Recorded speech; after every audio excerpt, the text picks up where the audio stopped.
Presiden for Strategic Alliances Joget Duafa Republika. Lahir di Jakarta pada tahun. Alhamdulillah wassalatu wassalamu ala Rasulillah. La haula wala quwwata illa billah.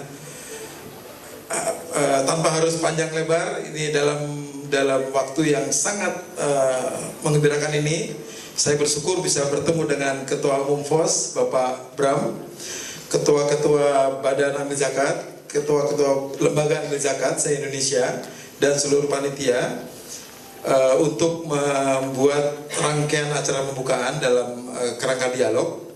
Tanpa memperpanjang lebar, saya akan memanggil dua pembicara kita yang sudah hadir. Ibu Dr. Amelia, silakan maju ke depan, dan Bapak Teten Gustiawan, maju ke depan. Sebelum beliau ke depan, saya ingin bacakan CV mereka. Seru ya? Bapak Teten Gustiawan, yang laki-laki ganteng ini, berjenggot tipis, lahir di Tasikmalaya 29 Mei 1967, 1 tahun kelahiran dengan saya ini. Tinggal di Villa Dago, Ciputat, Tangerang. Beliau adalah Direktur Eksekutif Badan Amil Zakat Nasional. Beliau punya motivasi ikut serta mewujudkan amil profesional dalam ridho Allah Subhanahu wa taala. Beri tepuk tangan kepada Bapak Teten Gustiawan.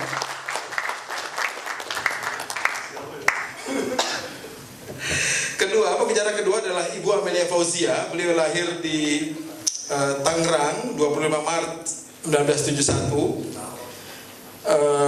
Beliau adalah dosen di UIN Jakarta. Saya ingin bacakan beberapa saja dari CV beliau yang panjang ini. Beliau adalah PhD di Asia Institute, University of Melbourne, dalam bidang Indonesian History and Philanthropic Studies. Jadi beliau memang pakar di filantropi Islam. Beliau juga master degree di University of Leiden 1996 sampai 1998. Cum laude, beliau lulus cum laude. Beliau S1 di IAIN Syarif Hidayatullah, juga cum laude, bidangnya Islamic History and Civilization. Kemudian beliau juga santri Darun Najah Jakarta dari tahun 1984 sampai 1990. Banyak sekali buku-buku yang pernah diterbitkan oleh beliau. Selama ini beliau menulis buku-buku Women, Islam and Philanthropy, diterbitkan oleh Monash University Press, Melbourne. Beliau juga menulis filantropi di berbagai tradisi dunia, diterbitkan oleh Center for the Study of Religion and Culture, CSRC ya namanya, CSRC UIN, lembaga yang terkenal di bidang filantropi, pengembangan filantropi Islam. Saya ingin langsung beri ruang kepada kita semua untuk bertanya, berdialog dan sebagainya terkait dengan satu isu besar.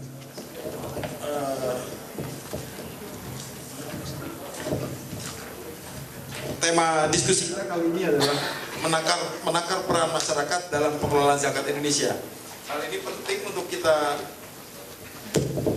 cermati, kemudian kita dengarkan dari dua orang dengan latar belakang berbeda. Pak Teten sebagai praktisi zakat di Basnas dan Ibu Amel sebagai pengkaji filantropi Islam. Saya ingin beri kesempatan dulu kepada Bapak Teten untuk bisa memaparkan paparannya dalam waktu 15 menit. Kalau fotonya bagus boleh berdiri.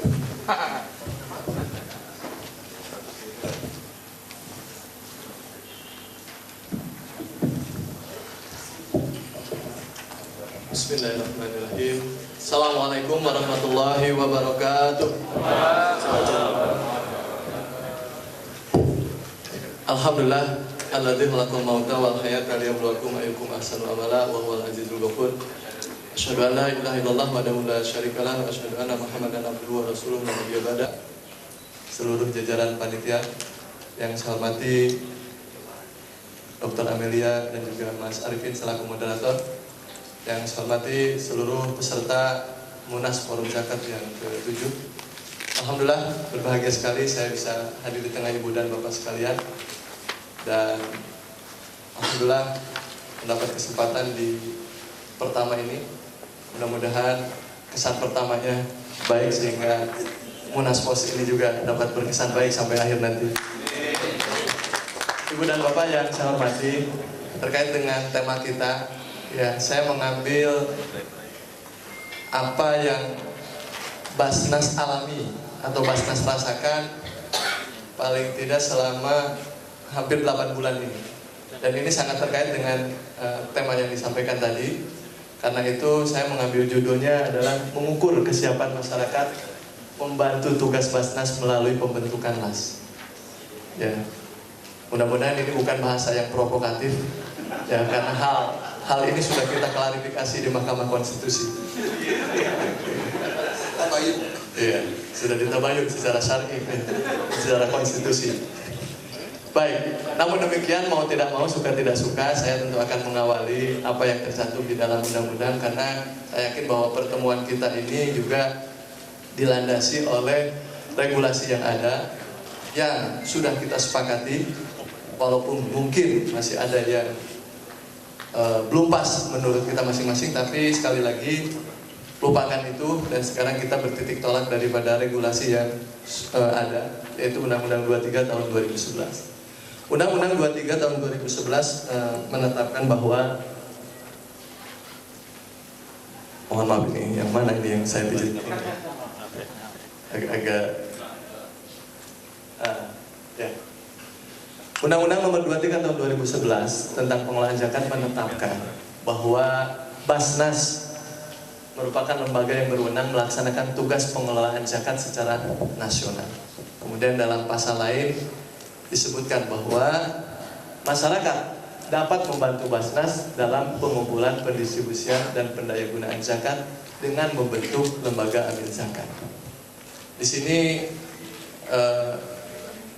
poin pentingnya bahwa institusi pengelola zakat itu sudah jelas. Ya, ada 2 institusi, yaitu ada Basnas, kemudian ada LAS. Basnas ada tingkat nasional, tingkat provinsi, dan tingkat kabupaten kota. Dan saya perlu jelaskan, hubungan Basnas antar jenjang ini adalah seperti kementerian dengan SKPD, Satuan Kerja Perangkat Daerah. Bukan seperti Kementerian Agama dengan Kanwil Kementerian Agama atau Kantor Kementerian Agama. Ini perlu dipahami oleh semuanya. Skala provinsi dan skala kabupaten kota. Ini sudah kita maklum bersama. Ini hasil klarifikasi kita di MK. Yang dapat membentuk itu ada 3 organ atau bentuk organisasi kemasyarakatan, ya, yayasan atau perkumpulan. Artinya yang dapat membentuk itu bukan masyarakat individu, tapi masyarakat yang terhimpun dalam ormas, yayasan, dan perkumpulan.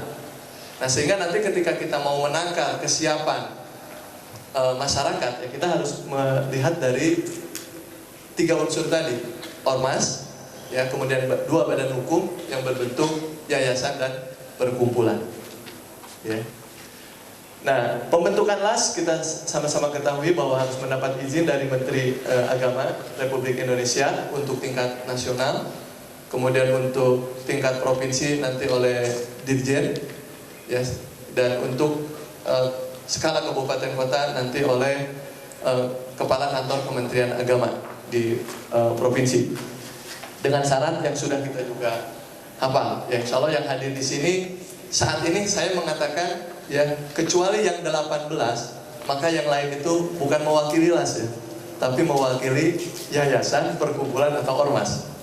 Ya, kecuali yang 18, karena memang itu pernyataan daripada Undang-Undang 23 tahun 2011. Ya. Nah, ini persyaratannya. Nah, dalam proses persyaratan ini ada tadi rekomendasi Basnas. Nah, karena itu ormas, yayasan, ataupun perkumpulan ketika akan membentuk lembaga amil zakat atau mendapat izin, ya, membentuk lembaga amil zakat, ada 2 tahapan yang harus dilalui. Yang pertama, mendapatkan rekomendasi daripada Basnas, dan ini semuanya disentralkan di Basnas Pusat. Kalau berbicara beban berat, mungkin ya saya inginnya mendelegasikan. Tapi ternyata kata Basnas di dalam undang-undang dan di dalam PP itu bukan berarti Basnas daerah, itu memang Basnas pusat. Karena itu mau yang di skala kabupaten kota, yang skala provinsi, rekomendasinya dari Basnas. Yang kedua adalah baru setelah mendapatkan rekomendasi, tahap berikutnya adalah mendapat izin dari Menteri Agama atau pejabat yang ditunjuk oleh Menteri Agama. Ini yang harus dilalui oleh ormas, yayasan atau perkumpulan untuk mendapatkan izin lembaga amil zakat. Nah, dalam pemberian rekomendasi ya oleh Basnas, kami melihat bahwa ini tahapan yang sangat penting dan strategis, karena untuk memastikan bahwa ormas, yayasan atau perkumpulan yang akan mendapat izin memiliki legalitas, kapabilitas dan integritas yang layak untuk menjadi pengelola zakat membantu Basnas. Basnas tidak boleh jadi tukang stempel dalam proses rekomendasi ini. Dan tentu saja tahap rekomendasi akan sangat membantu proses selanjutnya yang dilakukan oleh Kementerian Agama. Saya akan mengatakan bahwa Basnas mendapat amanah dari Kementerian Agama walaupun masih bahasanya lisan. Kalau Basnas sudah memberikan rekomendasi, Kementerian Agama bisa jadi tutup mata. Ya, jadi artinya apa? Proses itu sepenuhnya ada dilakukan oleh Basnas. Kenapa? Karena memang secara anggaran Kementerian Agama masih kesulitan untuk melakukan proses pemberian izin ini. Ya. Dalam proses ini ya perlu saya sampaikan, Ketua Umum Basnas Profesor Dr. Kiai Haji Didin Hamiduddin sangat mengamanahkan kepada kami ya selaku pelaksana bahwa pada saat proses ini perhatikan 3 aman, yaitu aman secara syar'i, aman secara regulasi, dan aman secara sosial. Ya, artinya bahwa dalam proses pemberian rekomendasi harus senantiasa terpenuhi aturan syar'i, ketentuan regulasi, dan kewajaran menurut penilaian masyarakat. Ini sangat ditekankan dan ini menjadi prinsip kami di dalam menjalankan. Kita tahu bahwa pada saat dibuka klausul dan diganti kata atau dengan putusan MK, maka waktu itu ada pertanyaan, apakah yayasan dan perkumpulan ini harus berbasis Islam juga? Ya, nah itu. Kenapa? Karena ormasnya jelas ormas Islam, tapi yayasan atau perkumpulan itu tidak. Ya, tidak ada disebutkan. Walaupun nanti ada di penjelasannya. Ya, nah itu pernah menjadi diskusi kita juga. Ya, jadi ada sisi aspek syariah, jangan sampai nanti pengelola zakat bukan orang Islam, dan nanti mungkin Dr. Amelia akan mengkaji gitu kalau seperti itu bagaimana gitu kan. Nah, jadi harus ada sisi aman syar'inya. Ya. Nah itu terkait dengan apa prinsip-prinsip yang harus kami lakukan ya. Ya. Oke. Gangguan teknis ya. Baik. Nah, dari 2 tahap ini ya, dari 2 tahap yang ada atau pada saat rekomendasi atau gini, sampai dengan 30 April ya. Sampai dengan 30 April kemarin, permohonan yang sudah masuk ke Basnas ada 36 yayasan. Semuanya yayasan, belum ada perkumpulan, belum ada ormas. Yang masuk yang pertama itu bulan Juni tahun 2014. Ya, dan sampai dengan tanggal kemarin 30 April ada 36 yayasan yang sudah mengajukan. Ada skala nasional, skala provinsi, dan skala kabupaten kota. Nah, dalam proses ini kami melakukan 2 tahap. Ya, 2 tahap proses verifikasi. Yang pertama adalah proses kelengkapan. Ya, ada atau tidak bahasanya.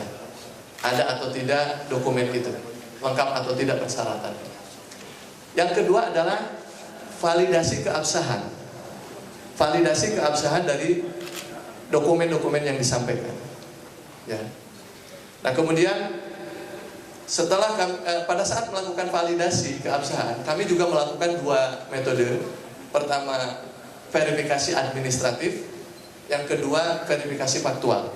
Karena itu beberapa yayasan ya di Surabaya, di Jakarta, ya, di Solo, di Palembang, kami kunjungi langsung verifikasi faktual ini. Seperti apa sih kesiapan dari yayasan yang ada ya. Dan ini bisa jadi mencerminkan juga sebetulnya kesiapan umat ketika berbicara proses di bidang lain.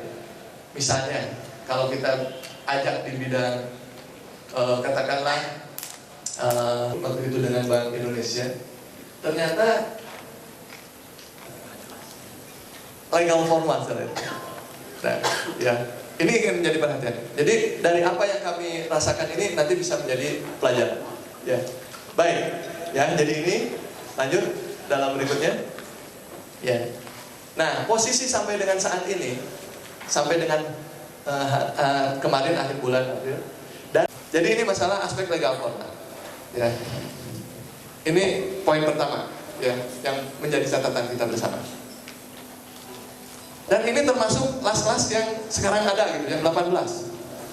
Ya, ada yang terputus mata rantai ininya, pengesahannya. Ya, bahkan oh iya kami lupa ternyata yang belum mengupdate gitu. Saking asik bekerja gitu ya, berkontribusi kepada umat itu sampai lupa gitu seperti itu.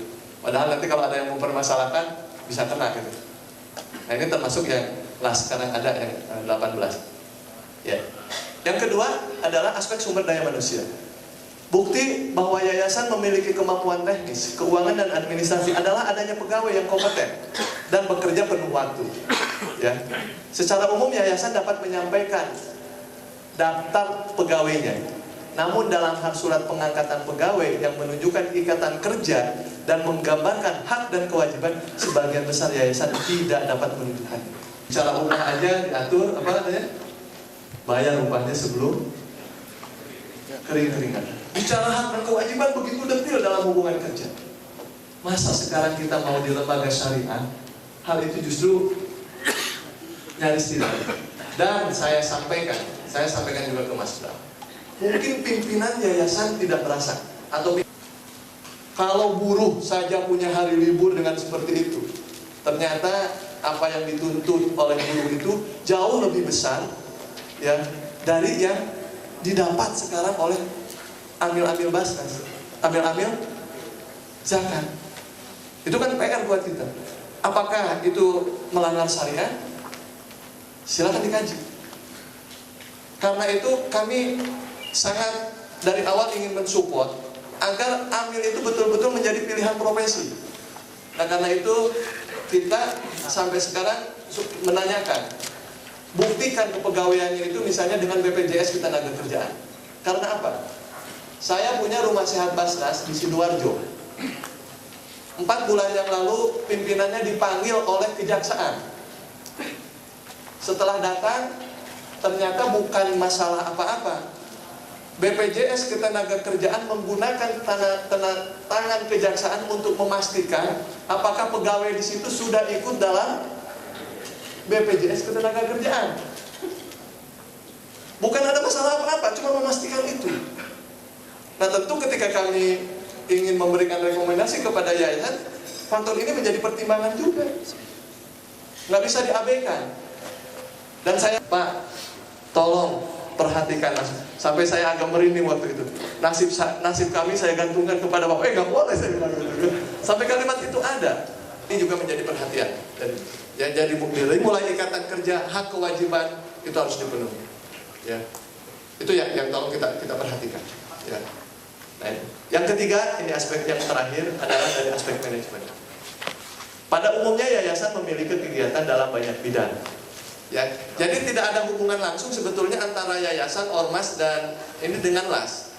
Jadi kita mendirikan yayasan, kita mendirikan ormas, kita mendirikan perkumpulan, itu kan tidak perlu dihubungkan langsung akan membuat las, ya gitu ya.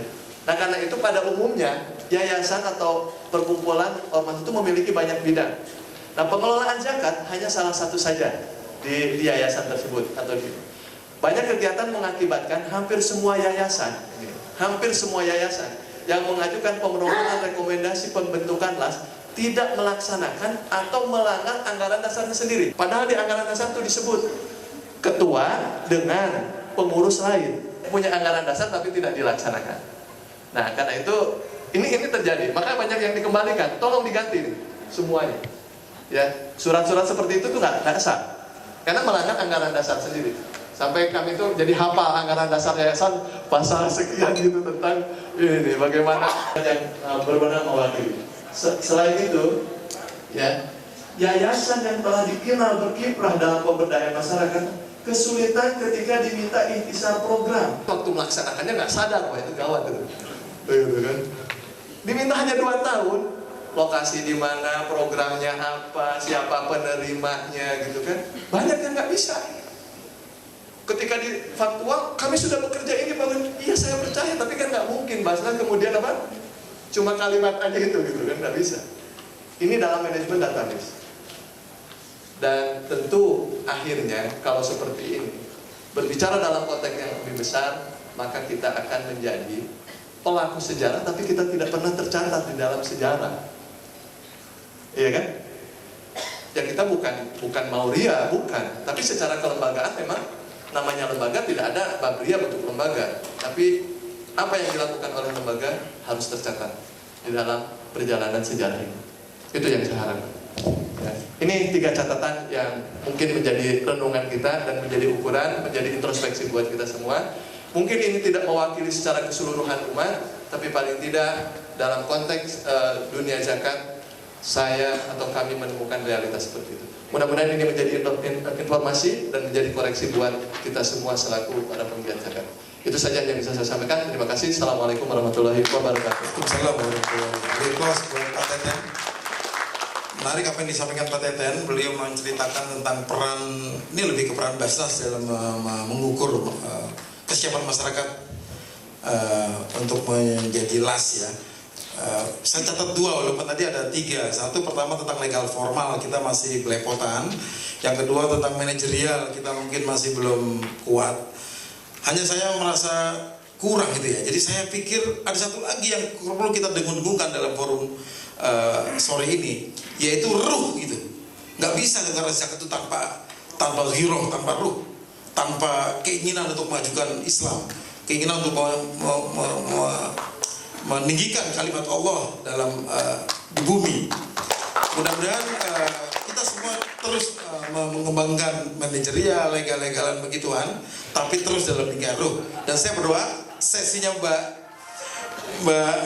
Amel ini akan juga berbicara mengenai semangat itu. Silakan Mbak Amel, 15 menit. Beri aplaus buat Mbak Amel.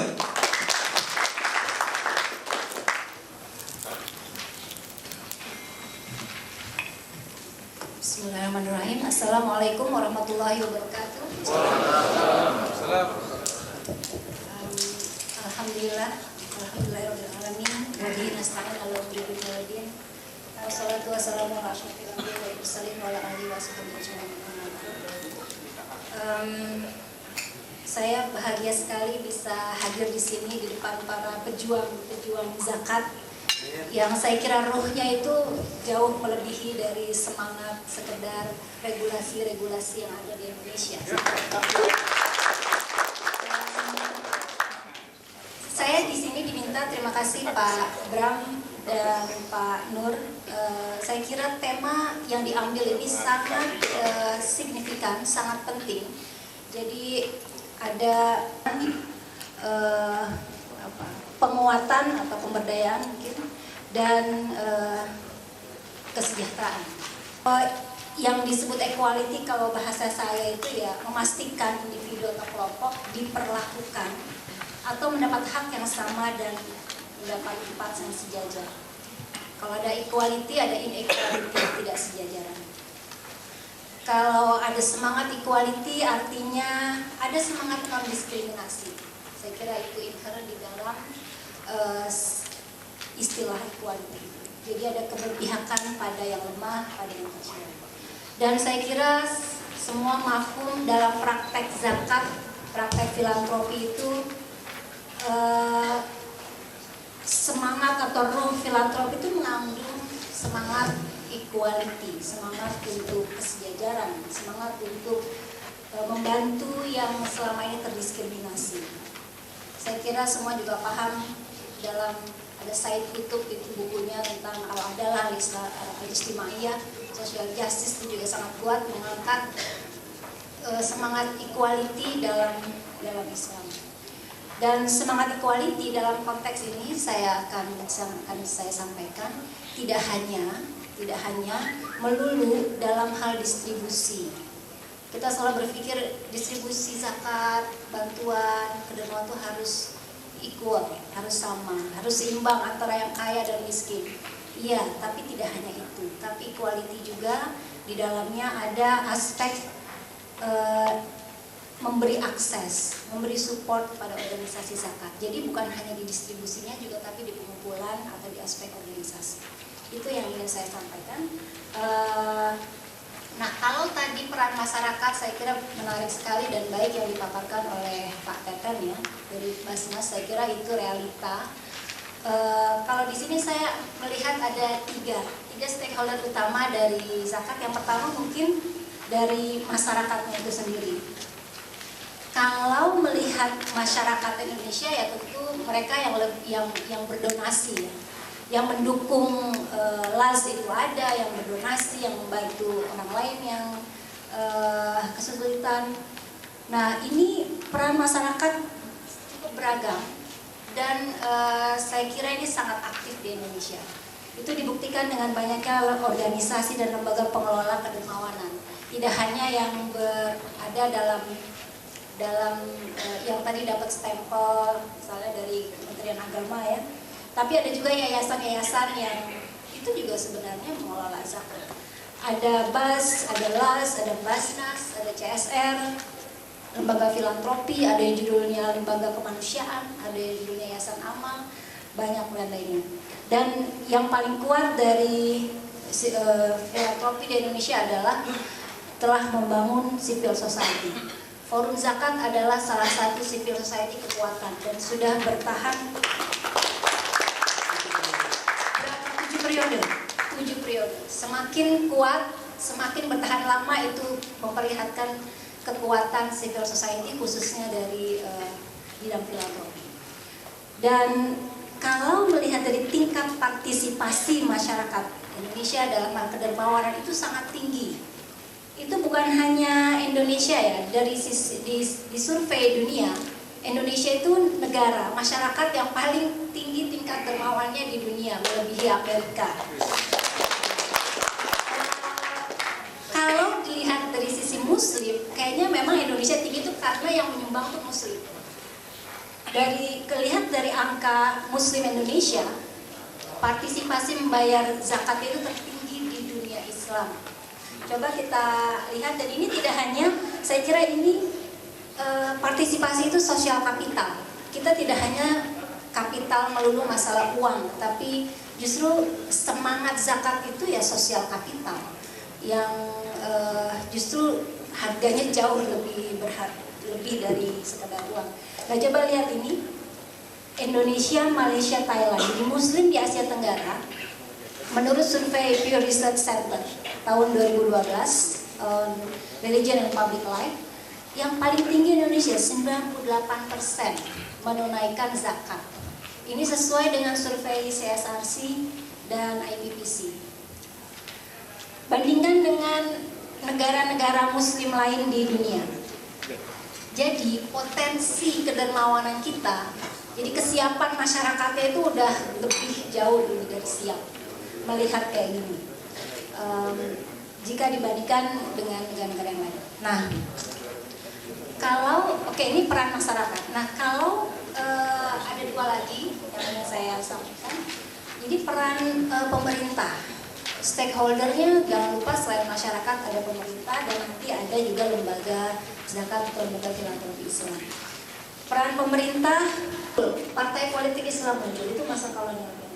Dan masa Orde Baru, masa reformasi, mulai ada usaha-usaha merapihkan organisasi dengan adanya kemudian undang-undang, ada BAS, kemudian ada LAS,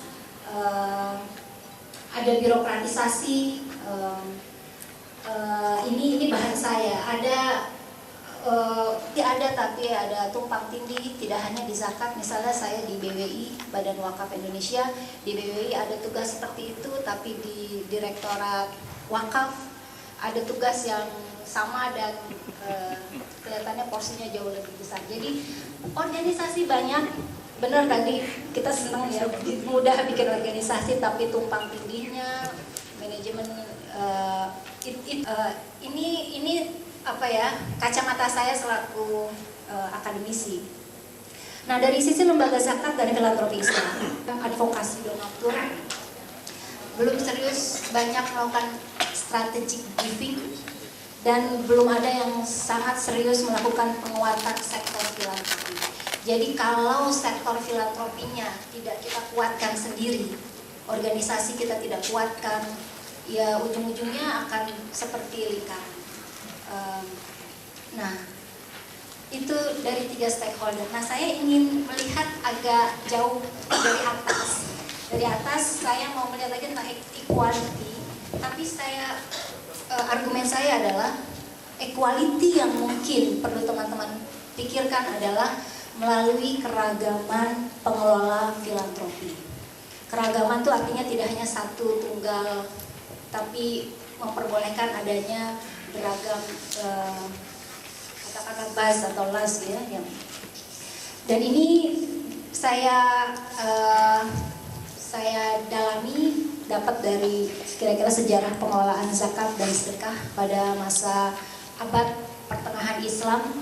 Saya kayak tidak perlu mengulang, misalnya ada di kitab Amwal, di account dari Al-Ghazali dan seterusnya. Dan ini juga yang saya lihat perkembangan yang mutakhir di Timur Tengah sana muncul organisasi-organisasi zakat dan NGO internasional yang berbasis zakat, dan masyarakat muslim di Timur Tengah pun tidak hanya mereka berzakat kepada lembaga negara atau pemerintah, tapi mereka juga ke negara-negara muslim seperti Indonesia dan negara yang lainnya. Jadi membayar zakat, kalau yang saya ingat itu mirip-mirip ketika masa akhir Khalifah yang 4, masa Ali. Jadi ada yang memberikan ke pemerintah, ulul amri, tapi ada juga yang memberikan ke masyarakat langsung atau ke organisasi kalau saat ini. Jadi itu ada booming berdirinya lembaga Charity Gulf, dan di PBB saya kira sekarang ada satu kategori yang menarik, ada RNGO, Religious NGO, dan lembaga filantropi Islam itu masuk di kategori ini. Bukan RNGO. Jadi kalau biasa NGO itu ya organisasi non pemerintah, tapi R-nya itu religious NGO. Selain Lacy and Bentol, ada studi, ini ada paper menarik, tulisan dari Gurmat, Utaibi, dan Tucker tentang praktek zakat di 4 negara di Gulf, ya. Ini terbit di Exeter University. Saya akan tampilkan datanya nanti, tapi di sini disampaikan dalam paper mereka bahwa ada negara seperti Saudi yang mewajibkan masyarakatnya untuk menyetorkan uang zakatnya melalui pemerintah, tapi mereka juga berderma di luar itu memberikan zakatnya yang jauh lebih besar ke lembaga-lembaga ya seperti yang kita disebutkan internasional. Jadi ini kutipan dari dia bahwa di Bahrain, Kuwait, UAE itu tidak ada regulasi tentang bahwa zakat wajib kemana, itu tidak ada, tapi justru di Kuwait, UAE itu tumbuh organisasi-organisasi zakat internasional. Kita bisa lihat nah ini ada hasil surveinya. Surveinya memang tidak masif, tapi di situ kelihatan bahwa ini ada pertanyaan kenapa tidak mau membayar ke lembaga zakat pemerintah.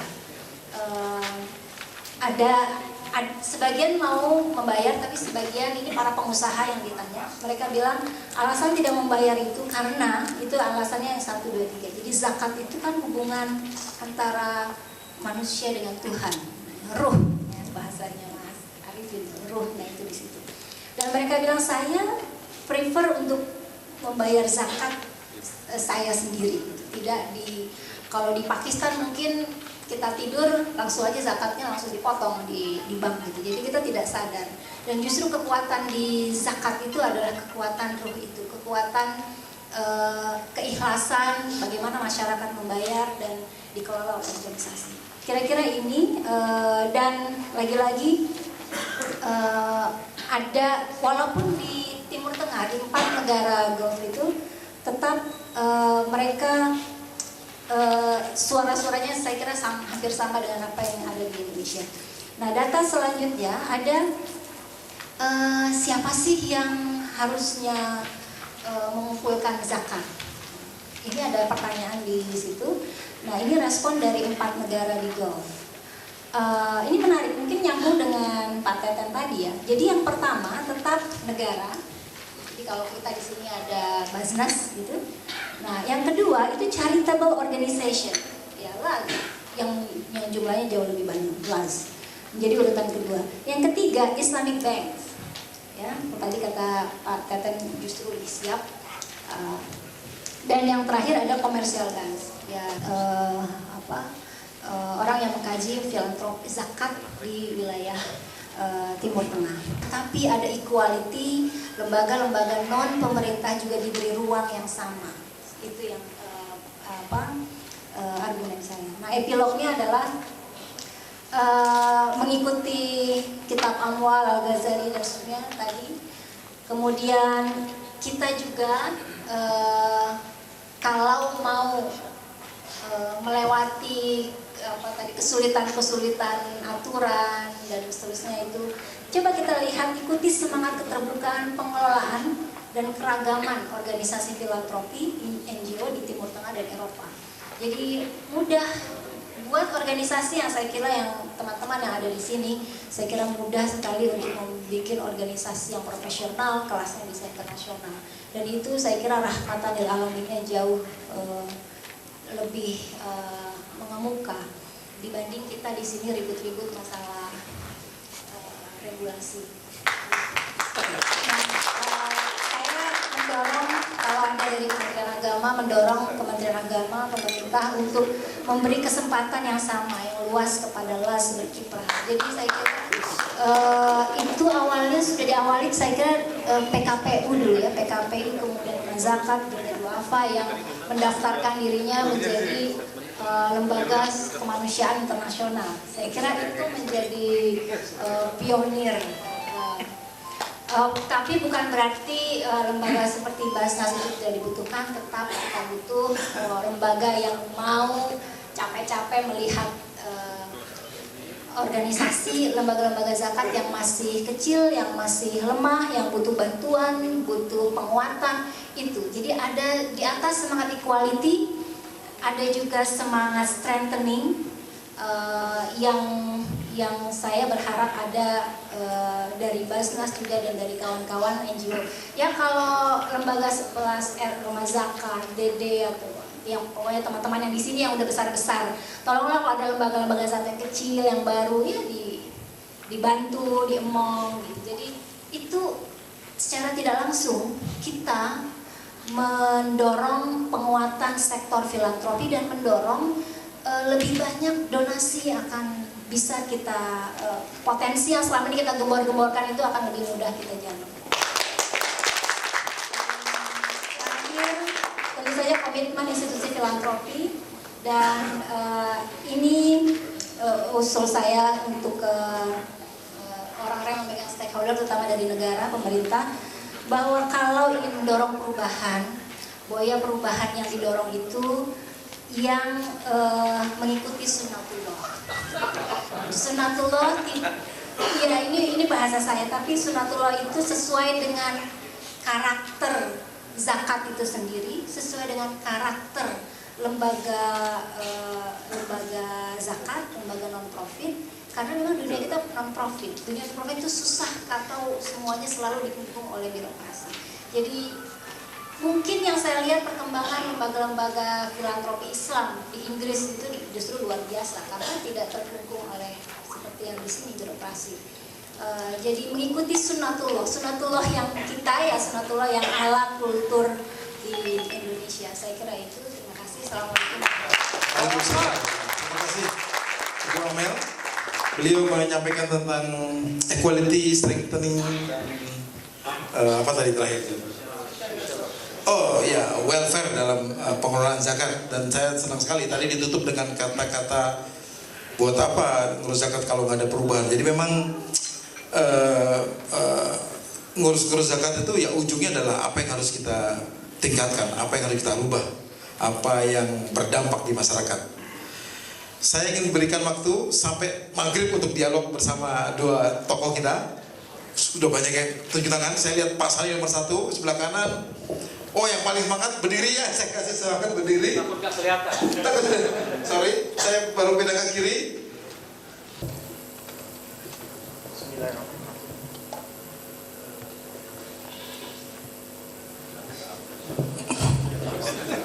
Assalamualaikum warahmatullahi wabarakatuh. Salam.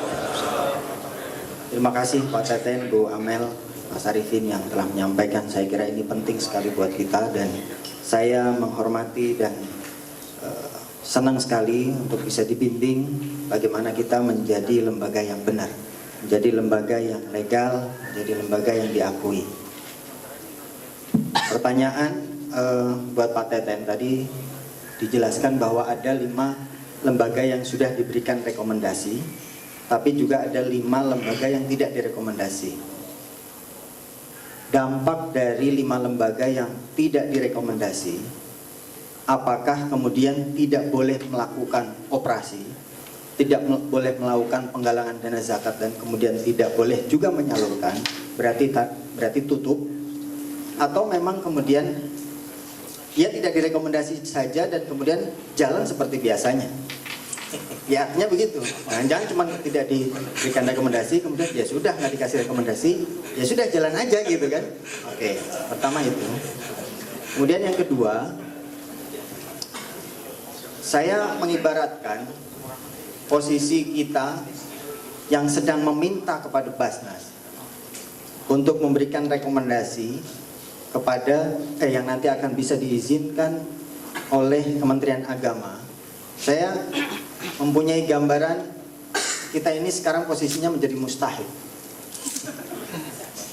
Saya bayangkan di saat ada mustahik datang ke lembaga kita, kemudian kita punya SOP itu untuk melayani mustahik.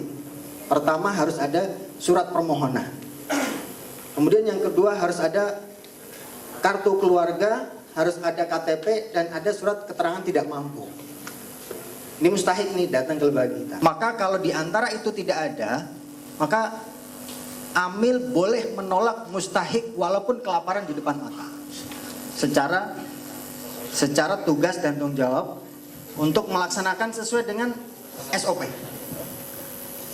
Tapi ada kebijaksanaan yang kemudian kita melihat ini orang kasihan banget gitu. Bisa jadi bahkan mustahik tidak punya KTP. Bisa jadi untuk mendapatkan surat keterangan tidak mampu mungkin juga sulit. Artinya ini akan ada kebijaksanaan dari amil itu sendiri yang kemudian kita akan bisa memberikan. Walaupun secara SOP kita salah. Amil memberikan bantuan itu salah. Karena ada salah satu di antara yang menjadi persyaratan tidak terpenuhi. Kemudian juga begini. 2 saja Pak Sani. Ini terkait. Di surat Al-Baqarah 273 bahwa berinfaklah kepada orang yang meminta dan yang tidak meminta. Yang di situ berjihad di jalan Allah dan saya meyakini teman-teman sedang berjihad di jalan Allah. Amin. Artinya, apakah tadi kan ada 35 lembaga. Apakah kemudian lembaga-lembaga yang sekarang tidak mengajukan, kemudian ya sudah tidak mengajukan, ya berjalan aja seperti biasa seperti tadi. Karena saya kemarin ketemu juga dengan teman yang ada di Jawa Timur. Gimana kabar lembaga ini? Ternyata sekarang kita ganti nama. Oh ganti nama? Ya udah biar nggak ada urusannya sama Basnas dan Kementerian Agama, gitu aja nih.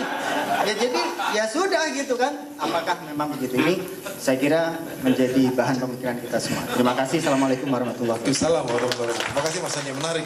Saya kira saya khawatir pertanyaan akan panjang-panjang dan maghrib udah dijawab sama malaikat takutnya. Jadi silakan pendek saja Pak.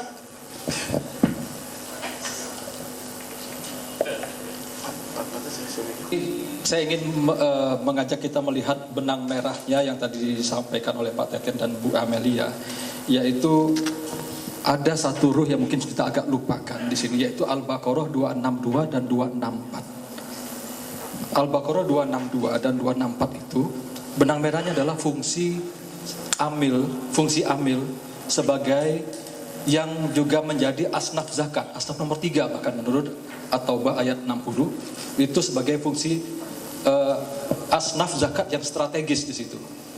Nah, tadi kan yang sempat digaungkan oleh Bu Amelia, tadi di-state oleh Bu Amelia adalah ini sungguh bikin surprise saya terus terang, bahwa Indonesia ternyata tercatat sebagai negara dengan tingkat kedermawan tertinggi. Padahal kalau kita cross dengan data dari Basnas, data statistik dari Basnas, data di Basnas menyatakan bahwa zakat yang terrealisasi dikumpulkan oleh seluruh lembaga zakat baik Basnas maupun Lasnas di Indonesia itu hanya sekitar 1,2 kalau tidak salah Pak Teten ya, dari potensi zakat yang ada di seluruh masyarakat muslim di Indonesia. Nah, dari sini apakah ada satu tesis yang mengatakan apakah tidak ada hubungan tadi antara kedermawan tadi dengan data statistik yang mengatakan bahwa hanya 1,1% atau 1,2% dari seluruh potensi zakat di Indonesia. Nah, ini mungkin apakah ini berkaitan dengan, karena kalau yang di data tadi kan itu adalah yang dikumpulkan oleh lembaga-lembaga zakat baik Basnas maupun Lasnas, sedangkan yang Ibu catat seluruh kedermawan tadi adalah yang tidak terdata, yang tadi di beberapa negara tadi mereka melakukannya adalah secara langsung kepada atau dari muzaki atau donatur langsung kepada masyarakat dalam bentuk kedermawanan yang langsung, tidak melalui lembaga-lembaga zakat. Nah, justru di sini 264 itu menyatakan begini Bu, mohon maaf. A'udzubillahi minasyaitonirrajim, Al-Baqarah 264. Ya ayyuhallazina amanu la tubtilu shadaqatikum bil manni wal azan kallazi ria'an nasi wa la yu'minu billahi wal yaumil akhir. Artinya, hai orang-orang yang beriman, jangan kamu ikuti atau jangan kamu hapus pahala sedekahmu, dalam hal ini juga adalah zakat, dengan menyebut-nyebutnya dan menyakiti hati penerimanya. Artinya ada konteks dari si pemberi dan dari si penerima, ada potensi si pemberi kehilangan pahala zakatnya karena dia takut khawatirnya akan terjadi dia menyakiti hati si penerimanya. Sedangkan kalau melalui lembaga zakat, apakah dia Basnas atau Lasnas, maka khusus untuk memberikan kemudahan atau memberikan ruang kepada lembaga-lembaga zakat tadi yang ingin membentuk lembaga-lembaga zakat secara regulasinya memenuhi syarat. Kira-kira begitu tadi. Makasih. Terima kasih Pak. Yang ketiga, ya Pak Abdi segera mendekati mikrofon. Ya. Bismillahirrahmanirrahim. Assalamualaikum warahmatullahi wabarakatuh.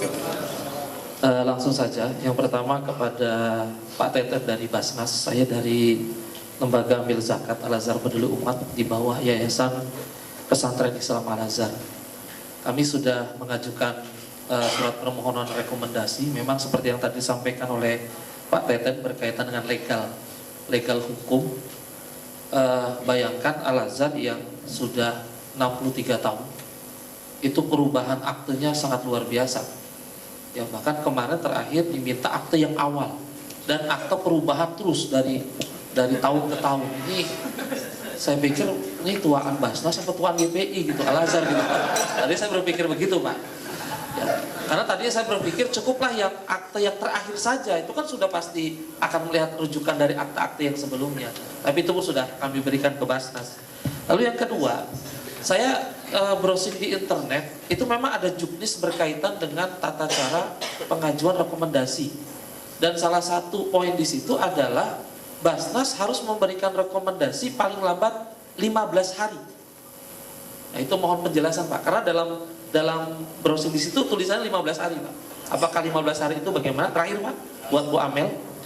Kalau tadi Bu Amel menyampaikan berkaitan dengan adanya regulasi ini, terkesan bahwa terjadi pengecilan fungsi lembaga amil zakat. Ini perbincangan kami dengan pengawas YBI Al-Azhar. Kita kadang-kadang nggak sadar, kenapa kok umat Islam yang dikerjain untuk berkaitan dengan dana zakat diatur Pak dalam undang-undang. Beliau bilang begini, umat lain ada nggak aturan itu? Kenapa cuma umat Islam? Maaf, gereja itu 10% kolektif. Mana undang-undangnya? Baik, Nah, baik. mungkin nanti Bu Amel Biar nggak bisa keluar tahu banyak memperjuangkan konteks. itu ya. Makasih. Assalamualaikum warahmatullahi wabarakatuh. Assalamualaikum warahmatullahi wabarakatuh. Pak Abdi, silakan. Singkat saja biar kita punya waktu cukup untuk menjawab. Kalau ada yang bisa mendengarkan adzan, kita stop di adzan ya. Bismillahirrahmanirrahim. Assalamualaikum warahmatullahi wabarakatuh. Saya langsung Pak ya. Jadi ada 2 poin Pak yang mau saya sampaikan. Pertama terkait dengan apa yang saya Pak Teten ya. Jadi ini kan saya melihat tupoksi bahasa sebenarnya banyak sekali ya. Tidak hanya urusan masalah ini ya apa legal. Nah mungkin nggak bahasa untuk ini berbagi peran dengan FOS. Rela nggak, sudikah Basnas gitu kan? Terserah mau dibuat MOU untuk ini sehingga apa? Teman-teman LAS bisa mengakses FOS atau sebaliknya. FOS sebelum diajukan ke Basnas sudah ada semacam edukasi awal sehingga nggak ada yang dibalik-balikin gitu kan. Begitu masuk sudah chest plan kan gitu kan. Sudah rekomendasi kan, kasihan juga kelamaan segala macam ya. Kedua juga kan Basnas kasihan juga, Basnas kewenangannya sedikit Pak. Betul ya. Jadi kalau saya undang-undangnya banyak sekali tugas Basnas gitu. Jadi untuk ngurusin ini kan waduh luar biasa. Mungkin sekarang baru puluhan yang masuk, tapi kan mungkin ada jumlahnya banyak sekali ya. Satu itu yang pertama Pak. Yang kedua,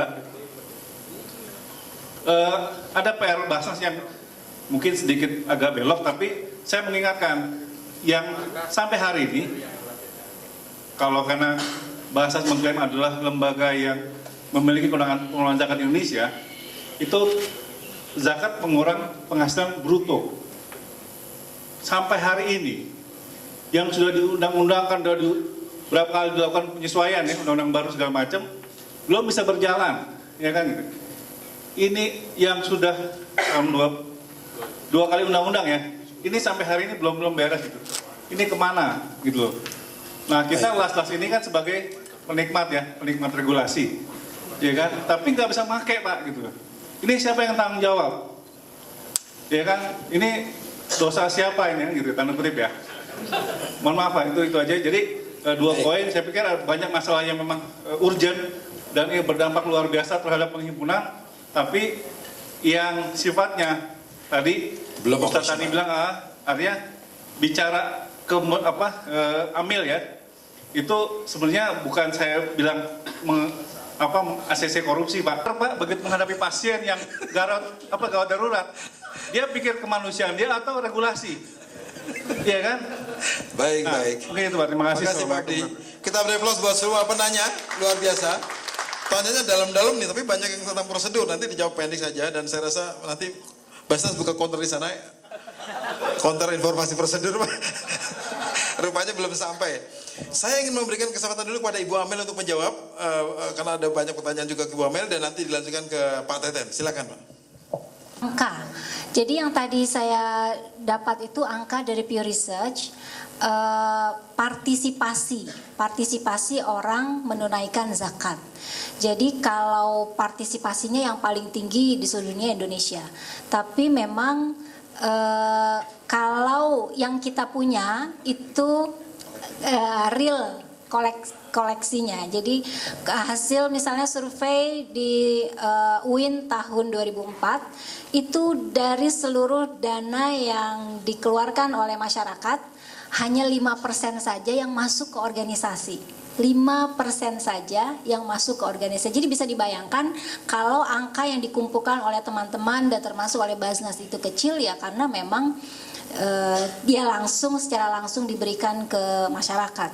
Jadi itulah pentingnya ada advokasi penguatan organisasi dan organisasi. Saya kira saya setuju tadi bahwa tidak usah terlalu pusing dengan yang aturan-aturan yang di sini. Saya kira itu tadi yang dari cuma 2 ya. Baik. Malah Bu Amel mengusulkan kita kumpul-kumpul ini selain nanti bikin program, mungkin bikin pengurus baru, membentuk lembaga internasional. Wah, luar biasa. Luar biasa itu. Saya doakan. Pak Teten silakan menjawab banyak pertanyaan dari audiens tentang prosedur ya. Tapi mungkin jangan terlalu detail, nanti waktunya kurang. Iya, ini pertanyaan yang sifatnya mulai dari filosofis ya sampai kepada sangat teknis. Ada sebuah iklan ya mungkin iklannya iklan rokok, tapi kalimatnya menurut saya terkait dengan kita. Kalau undang-undang tidak dapat dilaksanakan, batalkan saja undang-undang itu. Ini kembali tadi dari Mas Sani, dari kita sepakatnya sih mau ada undang-undang apa enggak gitu. Di situ dulu. Nah, walaupun mungkin secara pribadi kita tidak sepakat, undang-undang ini sudah ada. Makanya tahapan berikutnya adalah kita bagaimana coba konsisten menjalankan undang-undang ini. Karena saya bicara regulasi, ya ini kita mau nggak jalankan undang-undang itu. Kalau mau ya kita jalankan. Yang kalau itu ada, kita laksanakan dengan baik, saya yakin akan berdampak baik. Karena justru apa? Ya, sekarang hasil riset 2004 tadi yang disampaikan, memang dana masyarakat yang dipercayakan kepada Basnas, kepada LAS itu masih kecil. Riset itu 5%, di bawah 5%, dan hasil Basnas juga memang sampai saat ini baru sekitar 2%. Itu yang tercatat oleh Basnas. Ya. Dan kita punya PR adalah membangkitkan kesadaran kepada para donatur, ya, meyakinkan para donatur bahwa kalau mereka mempercayakan dana melalui kita, itu akan jelas punya izin. Walaupun kita tahu kalau ada investasi yang membagi hasilnya gede, nggak legal pun percaya, akhirnya ketipu kan masyarakat. Itu tipe di kita. Tapi saya yakin salah satu untuk jelas lembaganya. Termasuk tadi pertanyaan Mas Abdi, bagaimana zakat pengurang pajak? Itu bukan secara regulasi, tapi justru karena kita belum bisa memenuhi regulasi itu. Itu sekarang sudah terpenuhi. Memang kalau itu diterapkan kepada orang yang hanya punya gaji dari institusi, dan itu kecenderung diaudit oleh kantor pajak. Jadi bukan tidak bisa diimplementasikan. Permasalahannya adalah kita cuma punya penghasilan, mau melaporkan penghasilan di luar pemberi kerja. Misalnya kalau Mas Abdi jadi pembicara, itu kan nggak bisa ditelusuri, ngapain saya laporin di SPT? Kembali kepada ketaatan kita kepada aturan pajak juga. Nah, tentang judgement Basnas, saya katakan sangat banyak judgement Basnas ketika melihat situasi di lapangan. Memang contoh dari Mas Sani sangat ekstrim ya, sangat ekstrim. Tapi saya menyampaikan bahkan kepada salah satu yayasan, saya yang mengajarkan dalam anti mensiasati. Ada lembaga baru, tapi pengen dapat LAS. Gimana saya bilang? Saya bilang gini, Anda meneruskan lembaga lama? Iya. Buat saja di akte penyerahan. Mulai dari kegiatan, mulai dari aset sampai SDM-nya. Clear kan, bisa dipenuhi. Tapi kalau Basnas harus memberikan rekomendasi kepada lembaga yang baru berdiri tahun 2015 ini, sulit karena persyaratannya apa? Memilihkan. Ya, itu real ketika sangat teknis. Nah, seperti itu. Nah, termasuk masalah 15 hari tadi. 15 hari itu saya sampai mengambil contoh begini. Kalau saklek 15 hari enak Basnas. Tidak sesuai, tidak diberikan rekomendasi, selesai. Bahkan saya membuat metode yang ini judgement. Ini kebijakan dari Dewan. Gini aja sudah, saya bilang ke staf saya. Kalau ada di datang, kita terima hari ini, Argo bergulir. Selesai, ya kan? Begitu saya kirim surat bahwa dokumen Anda tolong dilengkapi, Argo berhenti. Iya, ketika dia menyampaikan lagi, Argo berjalan lagi. Karena kalau saklek, salah satu bayar. Karena saya saklek waktu itu masih belajar. Gimana, seperti apa? Itu ya, perlu saya sampaikan di sini. Itu treatment ataupun kebijakan-kebijakan yang kita buat di lapangan. Ya, makanya tadi saya sebutkan sudah ada yang 8 bulan. itu bukan bab 15 harinya, argonya berhenti karena dia tidak memenuhi, tidak mengembalikan kan itu kan. Nah itu bicara SOP. Tentang sinergi saya sepakat. Mungkin nanti perlu Basnas, udahlah nggak apa-apa, nggak pakai izin juga. Toh dendanya aja cuma 50 juta, kecil itu dibandingkan penghimpunan. Saya termasuk yang sedih kalau ada undang-undang kemudian tidak ada law enforcement. Karena itu kita kayak apa ya, kayak main-main gitu ya. Membuat undang-undang capek-capek gitu kan, biaya besar. Baik. Nah itu dikembalikan kepada kita. Baik, beri aplaus buat Pak Teten dan Bu Amel. Memang diskusi membuka Munas ini menarik karena kita dipenuhi dengan diskusi tentang legal ya. Tapi saya ingatkan, legal adalah satu hal walaupun sangat menarik dan penting, saya pikir dia adalah satu hal saja dari bagaimana kita bisa mengelola zakat dengan baik dan benar di negeri ini. Saya berharap kita masih punya semangat untuk bisa memerdekakan mustahik menjadi muzaki dengan cara-cara yang kreatif, dengan semangat-semangat amil yang hebat, tanpa juga harus berbenturan dengan hukum. Jadi saya pikir yang paling enak kalau saya ditanya Pak Arifin apa? Usul kita bisa menyelesaikan bukan seperti Basnas punya aturan, teman-teman memohon aturan begitu. Karena kita lahir dari bareng-bareng dan kita sedang menata zakat bareng-bareng. Saya yakin zakat Indonesia makin lama makin semangat dalam gerakan zakat dalam FOS dan gerakan yang lainnya. Tadi Pak Teten sudah memberi bocoran apakah Bas mau keluar dari FOS. Saya pikir ini isu menarik. Kita akan elaborasi dalam sesi berikutnya. Demikian saya tutup acara ini. Mohon maaf jika banyak kesalahan. Selamat bermunas. Assalamualaikum warahmatullahi wabarakatuh.